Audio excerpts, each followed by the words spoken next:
அன்புள்ள சிம்ம ராசி அன்பர்களே வணக்கம். சிம்ம ராசி அன்பர்களுக்கு குரு பெயர்ச்சி பலன்களை பார்க்க போகிறோம்.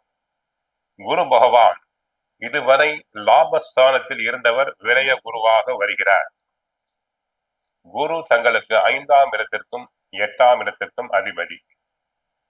அவர் இதுவரை லாபஸ்தானத்தில் இருந்து நன்மைகளை அளித்தவர் விரயஸ்தானம் வருகிறார்.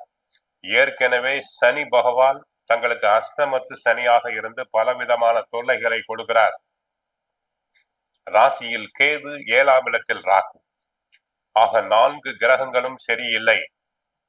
மிக மிக கவனமாக இருத்தல் வேண்டும். ஆரோக்கியத்தை பொறுத்தவரை கவனம் தேவை. கணவருக்கோ மனைவிக்கோ ஏதாவது உடல் நல குறைபாடுகள் வந்து கொண்டே இருக்கும். சிறு உடல் உபாதை என்றாலும் உடனே மருத்துவரை சென்று தாங்கள் சந்தித்தல் வேண்டும். ஆரோக்கியத்தில் கவனம் தேவை. குடும்பத்தில் கணவன் மனைவி இடையே அடிக்கடி சண்டை சச்சரவுகள் வரலாம். ஒன்றுமில்லாத விஷயங்களுக்கு கூட சண்டை சச்சரவுகள் வரும். கருத்து வேறுபாடுகள் வரலாம். சிம்ம ராசி பெண்கள் அமைதியாக இருத்தல் வேண்டும். கணவரை எதிர்த்து பேசுதல் கூடாது. மௌன விரதம் இருத்தல் வேண்டும். எதிர்பாராத செலவுகள் உண்டாகும். பிள்ளைகளுக்கு ஏதாவது ஒரு நோய் நொடி வந்து விலகும். செலவுகள் அதிகம். திட்டமிட்டு செலவு செய்தல் முடியாது. சுபகாரியங்கள் அனைத்தும் தடங்கள் ஆகிதான் பிறகு முடியும். பெண்களுக்கு மனதிற்கு பிடித்த வரன் அமைவது கடினம். உத்தியோகத்தை பொறுத்தவரை உழைப்பு அதிகம். பிறர் வேலைகளையும் தாங்கள் சேர்த்து செய்ய வேண்டி இருக்கும். அதனால் உடலில் அசதி, சோர்வு வந்து விலகும்.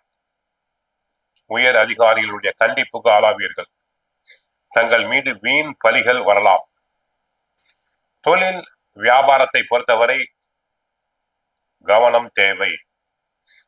தொழில் வியாபாரத்தில் தங்களுக்கு கவனமாக இல்லாவிட்டால் நஷ்டம் வர வாய்ப்பு உண்டு. பொருட்கள் தேக்க நிலையை அடையலாம். ஏற்றுமதி இறக்குமதி தொழிலில் ஈடுபடும் அன்பர்கள் மிக கவனமாக இருத்தல் வேண்டும். ரியல் எஸ்டேட் துறை அன்பர்கள் கவனமாக இருத்தல் வேண்டும். பில்டிங் கான்ட்ராக்டர்ஸ் கவனமாக இருத்தல் வேண்டும். கலைத்துறை அன்பர்களுக்கு இருக்கும் வாய்ப்புகளை நன்றாக பயன்படுத்திக் கொள்ளுங்கள். புது பட வாய்ப்புகள் கிடைப்பது கடினம். விவசாயம் கஷ்டமாகத்தான் இருக்கும். வரவும் செலவும் சமமாக இருக்கும். மாணவர்கள் பெற்றோர் சொற்படி கேட்குதல் வேண்டும்.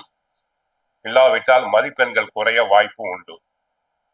குரு அதிசாரமாக 31/10/2026 முதல் 13/12/2026 வரை அதிசாரம் அடைகிறார். அப்போதும் கவனம் தேவை. ஏனென்றால் சனி பகவான் அஷ்டமத்தில் இருக்கிறார்.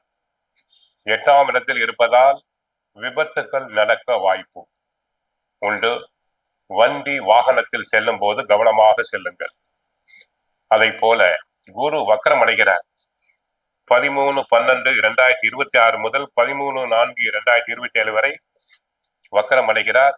மருத்துவ செலவுகள் அதிகரிக்கும். மிக கவனம் தேவை. இறை வழிபாடு அவசியம். தினமும் சுந்தரகாண்டம் பாராயணம் செய்யுங்கள். பகவத்கீதை படியுங்கள். வண்டி வாகனத்தில் செல்லும் போது கவனமாக செல்லுங்கள். அப்படி இருந்தால் தப்பித்து வரலாம். அஷ்டமத்து சனி, ஆயுள் ஸ்தான சனி என்போம். சனி பகவான் கோயிலுக்கு சென்று நன்றாக வழிபடுங்கள். மற்றபடி அனைத்தும் சிறப்பாக இருக்க வாழ்த்துக்கள். வாழ்க வளமுடன். ஹரே கிருஷ்ணா, ஹரே கிருஷ்ணா.